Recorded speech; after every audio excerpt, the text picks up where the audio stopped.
ధనుసు రాశి. ధనుర్రాశి వారికి గురు ప్రభావం బాగుందండి. అంటే జ్ఞానాన్ని వృద్ధి చేసుకుంటూ ఉంటారు. అంటే లౌకికమైన విషయాల పట్ల శ్రద్ధ చూపిస్తారు. ధర్మ మార్గాల్లోనూ నడుస్తారు మీరు. అంతేకాకుండా మీకు ప్రతి పనిలోనూ ముందంజలో ఉండడము, ఐశ్వర్యప్రదంగా ఉండడము, ముఖ్యంగా గురు ప్రభావం వల్ల మీ రాశి వారికి అధికమైన తెలివితేటలు, ఎదుటి వాళ్ళకి హెల్ప్ చేసే తత్వము, సేవా కార్యక్రమాల్లో పాల్గొనడము, ఇవన్నీ జరుగుతాయండి. ఫైనాన్షియల్గా ఏమాత్రము మీరు ఇబ్బంది పడకుండా ప్రశాంతంగా ఉంటారు. మీకు రావాల్సిన సంపదలు మీకు వస్తాయి. అంతే కాదండి, ఈ యాంకరింగ్ వృత్తిలో ఉన్న వారికి కానీ, గాయకులకు కానీ చెప్పదగ్గ సూచన ఏంటంటే, చక్కగా వాళ్ళకి గుర్తింపు, గౌరవము, అదృష్టము, టెలివిజన్ రంగాల్లో కూడా నటించే అవకాశాలు ఇవన్నీ మీకు ఉంటాయి. అంతేకాదు, మీ 5 గ్రహాలు 3వ భావంలో ఉండడం గ్రేట్ అండి. ఇంతకుముందు రాహు ఒకడే 3వ భావంలో ఉండంటే అద్భుతమైన ఫలితాలను చెప్పుకునేవాళ్ళం. రవి బుధ కుజ శుక్ర రాహువులు ఎంత బ్యూటిఫుల్గా ఉన్నారండి. బుధ రాహువులు కనుక 3వ భావంలో ఉంటే వాళ్ళు జనరల్గా వార్తా సంస్థలో పనిచేసేవారుగా ఉంటారు. ఎలక్ట్రానిక్ కాంపోనెంట్స్ నైపుణ్యం కలిగి ఉంటారు. మీరు జనరల్గా కంప్యూటర్ హార్డ్వేర్ అంటారు చూసారా, వాటిలో కూడా నిపుణత్వం ఉంటుంది. వార్తా సేకరణలో మీరు జ్ఞానవంతులు, ప్రజ్ఞావంతులు కూడా మీరు ఉంటారు. మీ తోబుట్టువుల నుండి సహాయ సహకారాలు విశేషంగా అందుతూ ఉంటాయనడంలో సందేహం లేదండి. పైగా 3వ భావంలో గ్రహాలు ఉన్నాయి కాబట్టి ధైర్యం ప్రసాదిస్తూ ఉంటాడు. కుజుడు రవి ఉన్నారంటే ధైర్యమే. ధైర్యంతో కూడినటువంటి సాహసం, పట్టుదల, తెలివిగా ఉండడము, ముఖ్యంగా మంచి మంచి ఆలోచనలు రావడము, ఈ గొప్ప అదృష్టం అండి. మీరు భూములు కూడా కొనుక్కోవడానికి అవకాశాలు ఎక్కువ ఉన్నాయి. కాకపోతే ఏంటంటే, శని ప్రభావం వలన సెకండ్ హౌస్లో ఫోర్త్ హౌస్లో ఉండడం వల్ల ఫారిన్ యోగం ఉంది. కొంతమందికి ఫారిన్ ఉంటుంది. ముఖ్యంగా మీకేంటంటే చతుర్థ భావంలో శని వల్ల అన్ని పనులు ఆలస్యం అయిపోతూ ఉంటాయి. ఏ పని కూడా సమయంగా చేయలేకపోతుంటారు, మర్చిపోతుంటారు. సెల్ ఫోన్స్ మర్చిపోవడము, అదే విషయాలు కొన్ని బుక్స్ మర్చిపోవడము, ఉదాహరణ చెప్తున్నాను, సమయానికి భోజనం చేయలేకపోవడము. శని వలన అనేక ఆలస్యాలు ఉంటాయండి. చదువులో అశ్రద్ధ చూపిస్తుంటారు, ఇంట్రెస్ట్ ఉండదు. అలాగే తల్లిగారు కూడా కొద్దిగా మెడిసిన్స్ వాడడము, ట్రీట్మెంట్ తీసుకోవడము, డాక్టర్స్ కన్సల్ట్ చేయడము ఇవి ఉంటాయి. కొద్దిగా మదర్ని జాగ్రత్త చూసుకోండి. అంతేకాకుండా మీరు వాహనాలు కొనాలన్నా, గృహాలు కొనాలన్నా, ఆభరణాలు కొనాలన్నా, ఏది కొనాలన్నా సరే మీకు డబ్బులు ఖర్చు అయిపోతాయి తప్ప అది సాటిస్ఫాక్షన్ ఉండదు. అంతేకాకుండా రైతులు కూడా అంత అద్భుతమైన కాలమే కాదండి. వాళ్ళకు కూడా పంటలో నష్టం రావడము, సకాలంలో చేతికి డబ్బులు అందలేకపోవడము జరుగుతుంది మీ రైతులకి. పక్క పెడదామని ముందర మీ సంతాన విషయంలో ఏమాత్రం ఇబ్బంది పడాల్సిన అవసరం లేదు. సంతానం బాగా డెవలప్ అవుతారన్న సందేహమే లేదు. స్టాక్ మార్కెట్లో కూడా మీకు బాగా విశేష స్పందన, ధనాదాయము కలగడానికి అవకాశాలు ఎక్కువ. మీ జాతకాల ప్రకారం ఆధారపడి ఉంటుంది. అంతేకాకుండా మీరు చేయవలసినటువంటి కార్యక్రమాల్లో పాల్గొంటారు. ధర్మకార్యాలు, శుభకార్యాలు, సేవా కార్యక్రమాలలో మీరు బాగా విరివిగా పాల్గొంటారు. మాట నేర్పతనం కూడా బాగా వచ్చు. శుభకార్యాలు, ధర్మకార్యాలు చేస్తారు. మీ ఇంట్లో వివాద వేడుకలు జరుగుతాయి. అది గొప్ప అదృష్టం అండి. ఇంతకుముందు అంటే కుదిరిన సంబంధాలు ఖచ్చితంగా పెళ్ళి అయిపోతుంది. కుదరని సంబంధాలు కూడా ఇప్పుడు బాగా కుదరడానికి అవకాశాలు ఎక్కువ ఉండడము, మీరు అనుకున్న సంబంధము, కోరుకున్న సంబంధము జరగడము, అలాగే మీ వృత్తిరీత్యా, వ్యాపారాల రీత్యా దూర ప్రాంత ప్రయాణాలు చేయడానికి ఎక్కువ అవకాశాలు మాత్రం ఉన్నాయి. ఏదైనా మీ రాశి వారికి పుణ్యక్షేత్ర దర్శనాలకు అవకాశాలు ఎక్కువ ఉన్నాయండి.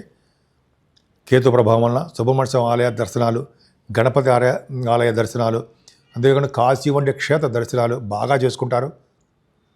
గంగా స్నానం చేస్తారు. త్రివేణి సంగమ స్నానం కూడా చేస్తారు. మీరు చివరిలో చెప్పుకుందాం. అది గొప్ప అదృష్టం అండి కేతు ప్రభావం వలన. అలాగే స్టాక్ మార్కెట్లో పక్క పెడతాం, అంటే చెప్పినట్టుగానే అది చేద్దాము. ముఖ్యంగా రియల్ ఎస్టేట్ రంగం అంటారు సరే, రియల్ ఎస్టేట్ రంగంలో ఉన్న వ్యాపారాలు ఉంటాయే, వాళ్ళకి వ్యాపార అభివృద్ధి బ్రహ్మాండంగా ఉంటుంది. Automobile industries, pharma, coal, iron అంటారు సరే, ఐరన్ అండ్ స్టీల్, వాళ్ళకి ఈ వ్యాపార అభివృద్ధి. మీరు ఏ వ్యాపారం చేసినా, రెస్టారెంట్స్, వాటికి కూడా మంచి యోగవంతంగానే ఉంటుంది. ఆరభావంలో మీ జాతకంలో చూసుకోండి. ఆరభావంలో కానీ చంద్రుడు ఉంటే పాల వ్యాపారం కానీ, రెస్టారెంట్ వ్యాపారం కానీ, మానసిక వైద్యశాలలు కానీ మీ లైఫ్లో టచ్ అవుతాయి.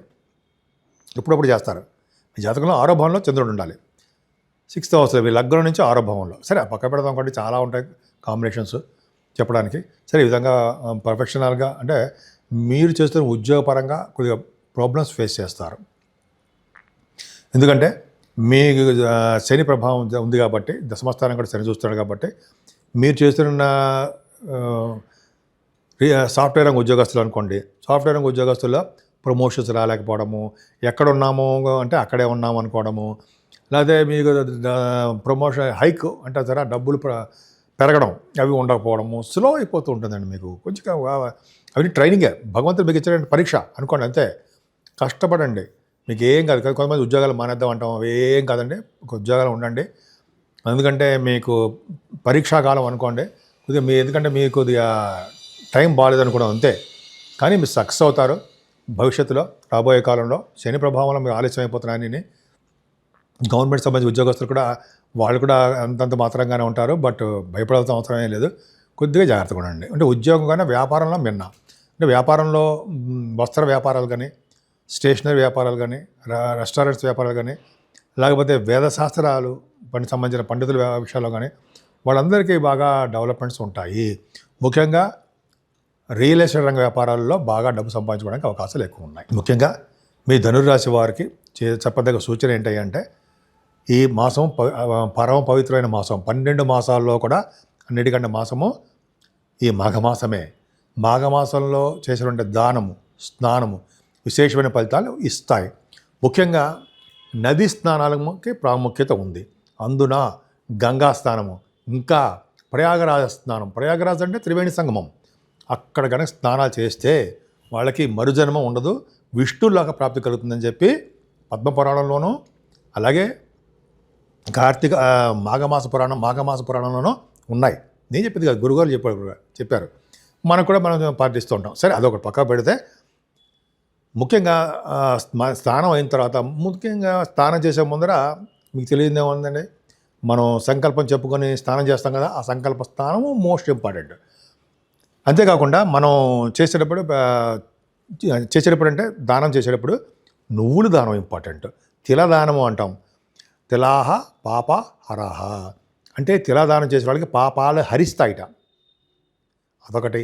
దీపదానం, వెండితోటి దీపం ఉంటుంది కదా, దీపారాధన చేయడం అదొకటి ఇంపార్టెంట్ అండి. అంతేకాకుండా సుగంధ ద్రవ్యాలు చేసిన వారికి ఇంకా చెప్పాల్సిన అవసరం ఏముందండి, గంధర్వలోక ప్రాప్తి అంటుంటాం, అదొకటి. సువర్ణ దానం, కొంచెం బంగారం, అంటే పౌర్ణమి రోజు కానీ అమావాస్య రోజు కానీ బంగారం దానం, కొంచెం వెండి దానం చేయడం, గోదానము, వస్త్రదానము, అన్నదానము, ఈ దానాలన్నీ చాలా చాలా ఇంపార్టెంట్. ఏ దానం చేయలేకపోయినా సరే చిన్న చిన్న దానాలు, వస్త్రం దానం చేయడం చాలా పవిత్రం. వస్త్రం చేసుకోవడం మనం ఇవ్వగలం కదండి, నువ్వులు ఇవ్వలేమా? నల్ల నువ్వులు కానీ దానం చేసిన వాళ్ళు, గుప్పెడు నువ్వులు దానం చేసిన వారికి ఎన్ని వేల ఆవాలు ఉంటాయో, ఆవాలు కాదు సారీ నువ్వులు ఉంటాయో అన్ని వేల సంవత్సరాలు స్వర్గలోక ప్రాప్తి అని చెప్పి శాస్త్రమే చెప్తుంది కదా, నేను చెప్పడం కాదు.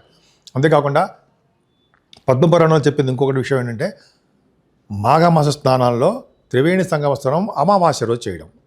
అమావాస్య రోజు చేయడం 300 కోట్ల నది తీర్థాలు 300 కోట్ల నది తీర్థాలు మన ప్రయాగరాజ్ త్రివేణి సంగమంలో కలుస్తాయట.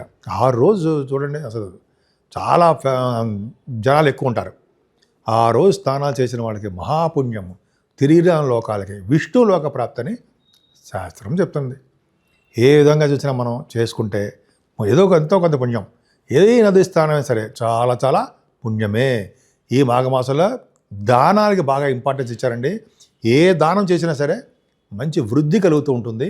మీ పిల్లలు భవిష్యత్తులో పిల్లల యొక్క భవిష్యత్తు బాగుంటుంది.